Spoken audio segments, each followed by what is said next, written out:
Hi, hello, and welcome to LX2 Codependency Coaching Podcast. I am Stella. It's hot. It's hot outside. It's been in the hundreds lately, and that's ridiculous. However, I guess I should be grateful because, it's triple digits and super hot in Arizona and Nevada. So I'm grateful for our little 102 degree weather because it's usually over at night and we can sleep with the windows open. It's all the things. I just want to jump in because this topic is interesting, right? I was thinking about this idea of estranged parents or going no contact with parents, right? And I had done an episode years ago about having relationships with adult children. And because I have an adult child, it's definitely something that I was in and processing at the time. And it helped me to look at a level of entitlement, which, we can feel as parents of adult children.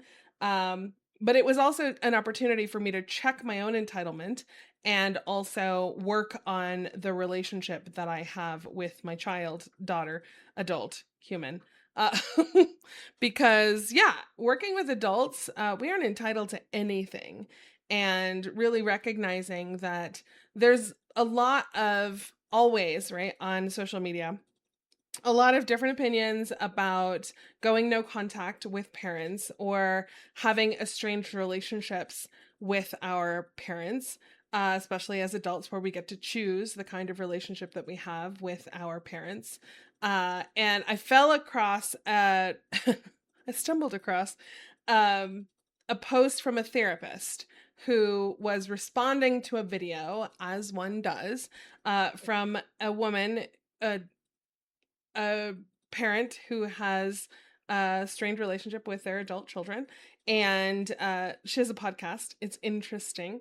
Not the therapist, but this video that she was responding to. And the podcast is Estranged and Rearranged, right? So I listened to that individual's take, and then I listened to the therapist's take. Also, a few months ago now, I had responded to another person who's working on a degree in social work. They're not a therapist, but they were talking about this level of making contact first, right? Like the parent had an expectation that the child reaches out and the phone goes both ways, and there's all these things, right? Lots of people have lots of opinions. I find it curious. The internet and certainly social media is an interesting place for people with lots of opinions and lots of different perspectives. But the idea of no contact, especially with the parent, is not something that we come by easily, right? That we make those decisions. I have gone no contact with Margarita on more than one occasion for various different reasons. And really recognizing, and I've talked about it before, a lot of times when I have an adult come into my office who has a strained or estranged relationship with their parent, what they're looking for, less than an apology for the way things happened, is a level of accountability, right? Is an admission of choice and an admission of perspective, taking ownership of behavior. Rarely do we get that, right? We get like, I apologized and I did the best I could or whatever. And I've done it for sure as an adult. And certainly as a parent of an adult child who has their own perspective of how they were parented, I really do try to listen and take ownership. But I've definitely said, like, I did the best I could. Well, that only goes so far, right? Just like recognizing that how we were raised definitely has influence over how we behave, but it does not then give us carte blanche to behave poorly just because that's how I was raised, right? So I think about the idea of no contact in general, right? A lot of people, when I ask, like, where are we with contact with this individual, whoever it is, could be a parent, could be a partner, could be, a friend, whatever it is, right? A lot of times people will say, well, I just don't want to go no contact because I feel like that's rude. Or I still need to say certain things, or I still need to be understood, or I still need to be seen. And part of that comes from our empathetic response of how it feels to be ghosted, right? Ghosted is a relatively well-used term for someone who goes no contact, perceivably with no reason, right? That feels awful. It feels abandoning. It feels like I am not worthy of contact or response. That said, when we consciously choose to go no contact, there can be a lot of nuance to that. There can be conversations where it's like, I've set my boundaries, I've set my limits, I don't feel heard, and I don't feel like we need to continue engaging in this conversation. Or I don't feel like we need to continue engaging in this relationship, right? Like, I just don't want to do this with you anymore. Blocking is a whole nother level. Like, people get very, very, have lots of opinions about blocking. But the cool thing about our phone is we do actually get to choose who we are in communication with, right? Even our phone, mine does anyway. I don't know what other people's do, but it will block certain like spammy situations or whatever. I recently had a kind of fishy, maybe spammy email that was like, I'd really like to have a consultation, see what things are about, what kinds of things do you do? And I was like, cool, no problem. And they were like, well, I don't want to have a phone conversation because such and such circumstance. And I was like, okay, well, if you want to have a video situation, we're going to use my HIPAA compliant server. And they were like, well, I really want to use Zoom. And so I'd appreciate it if we could use that. And I was like, no, like, I don't feel comfortable with that, so I'm not going to do it. What I was in my brain, I was thinking like, I don't want to click on a link that then pulls me into something or gives you access to my computer. And the fact that you're insisting on it, I didn't say any of this out loud, is like fishy to me. Like, that just does not seem good. And so then they came back again and they were like, well, it is a secure server. Anybody who like continues to push a boundary, I'm like, no, thank you. I literally said I teach boundaries for a living. I don't feel comfortable with this. And it seems as though I might not be a good fit for you. I don't owe anybody my time, right? And I, again, having worked on boundaries for years, no one is entitled to access to me, literally at all. And I am not desperate for business or desperately in need of clients to like fill up my books. I'm good. So that makes me even more secure in setting a boundary.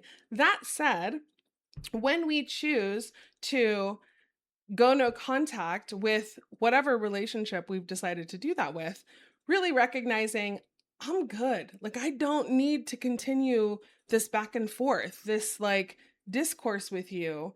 It's not helpful for me. It's not helpful for my mental health, and I do not need it. Right. And so that's where really recognizing when people choose to go no contact with whatever relationship it is, there is a level of like, I don't want to, right? A lot of times, and I've said it before, people will say, I can't. Sure, you can. You do, and you have. Do you want to? Right? That is my question often. And so when they can say, because a want is based in a need, I don't need to, then it's a lot easier to make that decision. But when people say I can't continue to have the same argument. I can't continue to use my resources of time, energy, space, money. I can't. Well, sure you can, because you have, and you did. But do you want to, right? Is that the need that you struggle with in terms of a need for connection, in terms of a need of, wanting to be perceived, however, because I don't want to seem like I'm mean or the bad daughter or the bad friend or the bad ex, right? I don't want to be perceived in that way. Once you get past that, it's really easy to recognize what you need and what you want to do.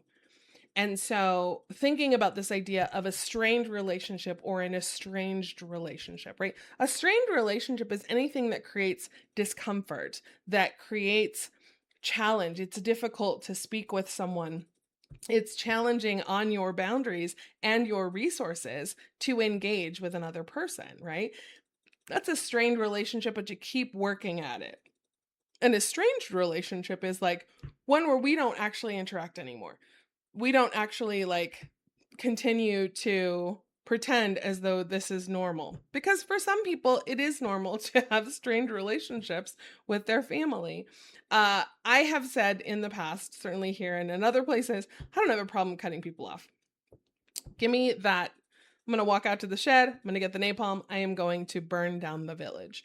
Because I'm okay with it, right? At this point, in this level of security of who I am, I don't need to change who I am in relationship to be in relationship, right? I don't need to change how I speak, what I do, my behavior. I don't need to cut off parts of myself or get into a box. And so the reason I'm saying that is not to flex or brag, because there are certainly lots of relationships where I continue to maneuver through that. But I say it because it's helpful to recognize those feelings that you have within yourself when you maintain a relationship in a strained way. When you are strained, right? I have shared with you guys before, I broke an ankle recently. So spraining or straining an ankle is to stretch the ligament to move your foot in a way that it does not belong, right? It is very painful and difficult, right? When you strain your knees or pull a tendon or a ligament or whatever, you are stretching it beyond its capacity of normal function. And so when we think about a strained relationship or a relationship that creates more difficulty or discomfort, really recognizing, is that something you need to maintain? Is that something? And for some people they do, right? I recognize custody issues are challenging, and for some people we do have to maintain certain relationships for the children or for the family or for whatever. But when you strain something, when you pull it beyond its capacity, beyond normal functioning, you recognize what you are doing to yourself, how you are having to bite your tongue, change your behavior, dress a certain way, not say certain things, not engage in certain conversations, to be able to maintain the peace. I use air quotes when I say that, is because a lot of times people will stay in unhelpful, unhealthy relationships to maintain the peace, right? To be able to go to Christmas or for the kids to have relationships. And I find it curious because back to estranged and rearranged, her take was that she is entitled to relationships with her grandchildren.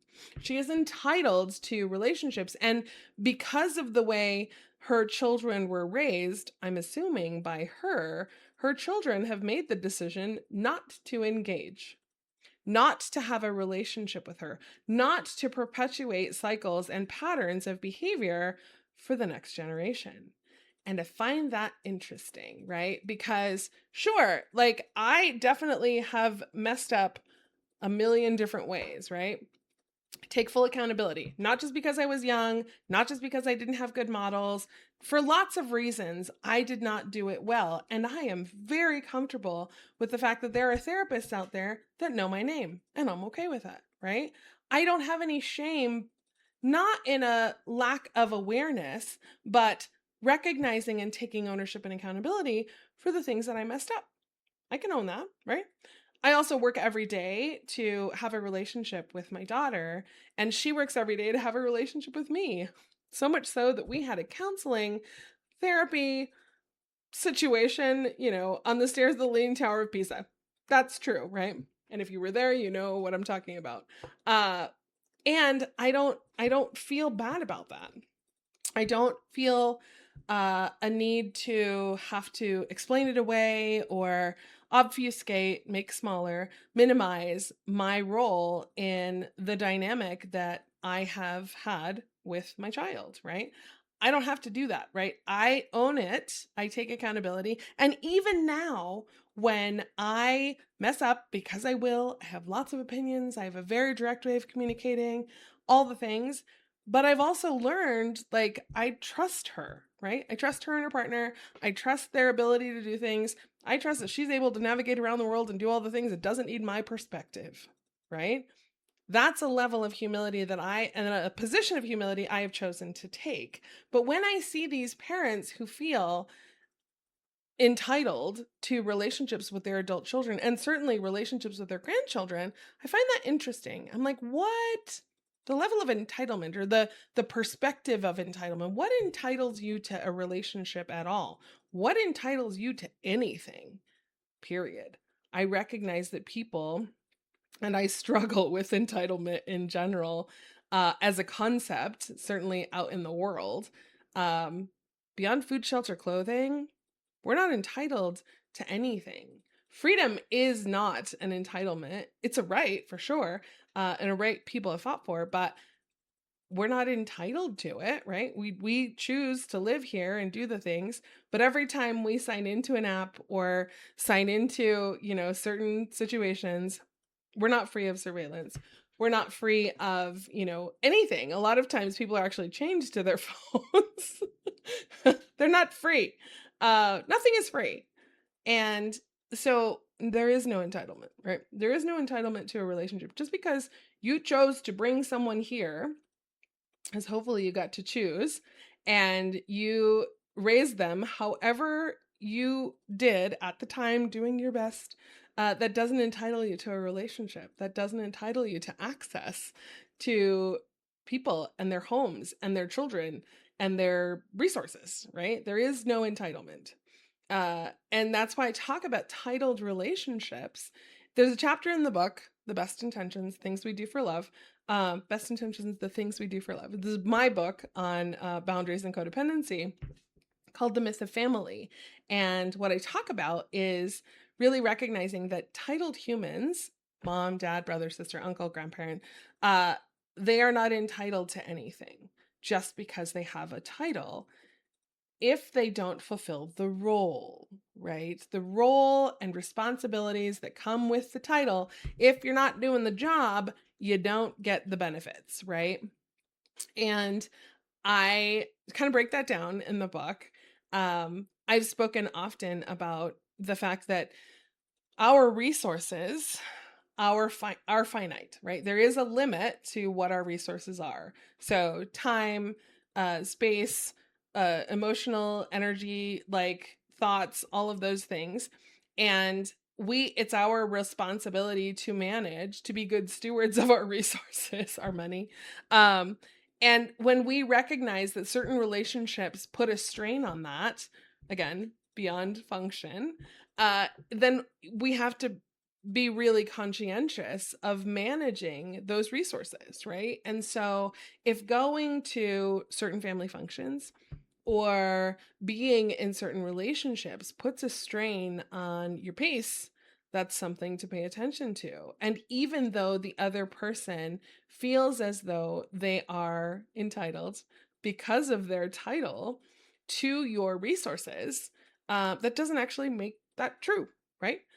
Now, in a transactional relationship, if I do a thing, you do a thing, I do something to have access to you, whatever it is. That's where it gets interesting, right? If you recognize that your childhood was a transactional relationship, I get love and validation if I do certain things, that might cause someone to take a step back from that relationship. That might cause someone to recognize this is not a relationship that I feel seen, valued, heard, accepted, loved in if I don't comply with the rules and regulations of a situation. As a parent, and certainly as a child or a teenager, certainly we've heard the phrase, right? I don't know if that phrase still functions in gentle parenting, but if you live under this roof, you follow my rules. And I think that's fair to a certain degree, right? If your rules are reasonable, and from a place of like safety and helpfulness, but there's a lot of people out there that are like, if you live under my roof, then you comport yourself, you behave in a way that is acceptable to me. Now, that's up to the discretion of the person making that statement. That said, I've worked with a lot of people who heard that phrase and recognized that the rules were just not worth it, right? There are so many people who have left their house because those rules did not reflect the person that the other person was trying to be, right? There's lots of homelessness in the LGBTQ community because those rules included you have to make yourself small or be different to live in my house.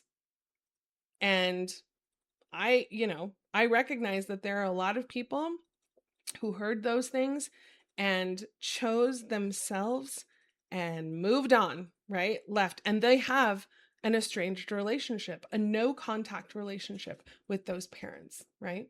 And some of those parents made those decisions from fear, from, religious reasons, from their own uninformed bigotry, their own fear, their own issues, right? But when you put that on a teenager or a child and say, like, in order to live in this house, you have to follow whatever doctrine or belief or whatever.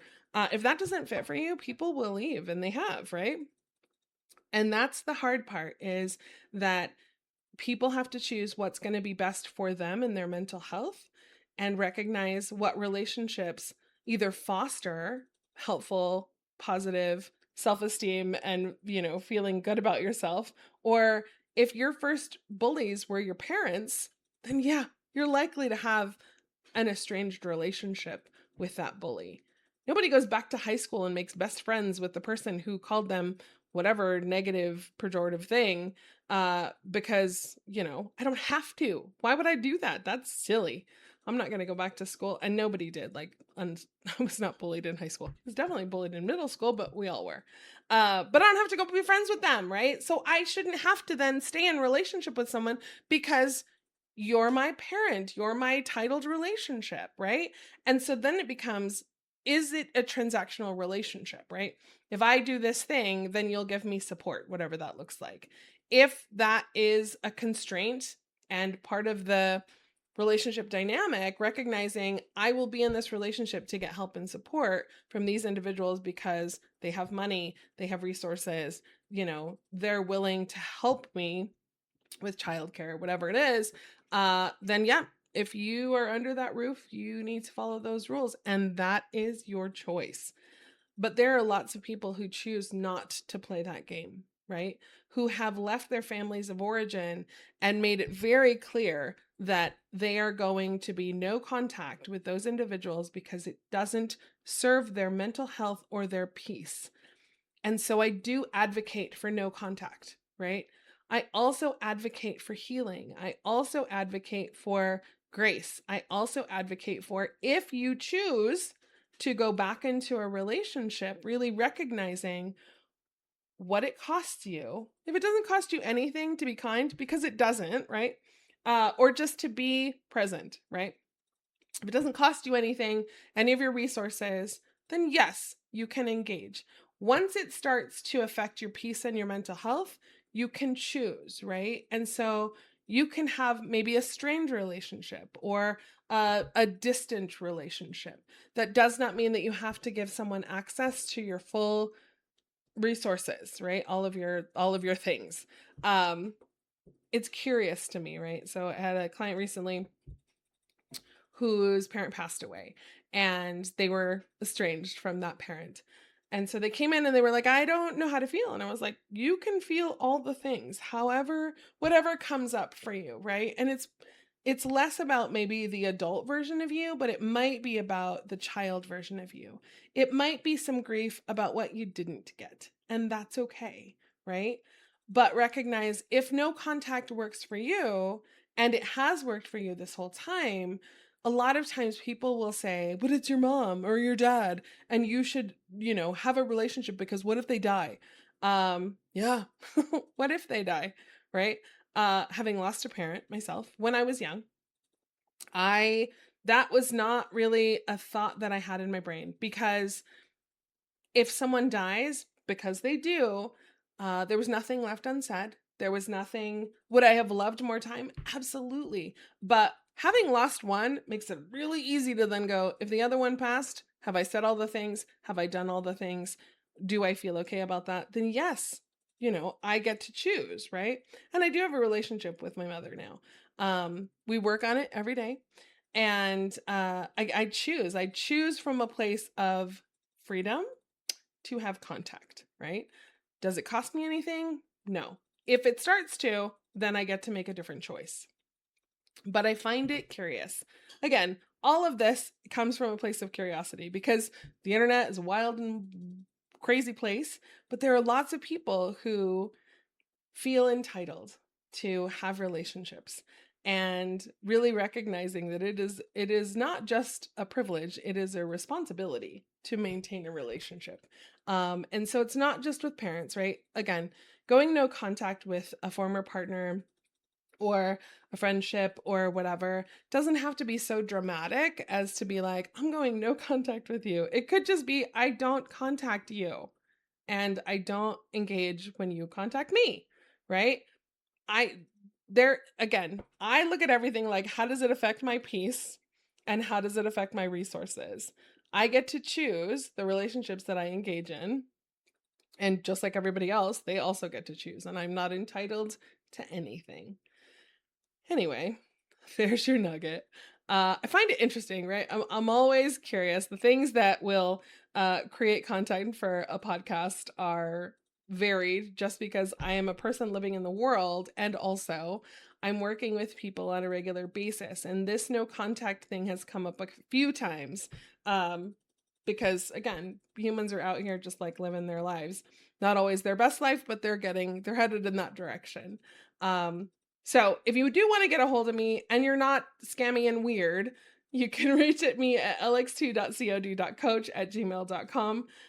You can follow me on any of the platforms, TikTok, YouTube, Instagram. Yeah, I will respond to the best of my ability. I will also maintain and manage my boundaries therein. If you want to get a copy of the book, it's Best Intentions, The Things We Do for Love. It is about codependency. It is about relationship. It is about boundaries. And so wherever you get books, you can do that. I will be back next week and I'll talk to you soon. Take care.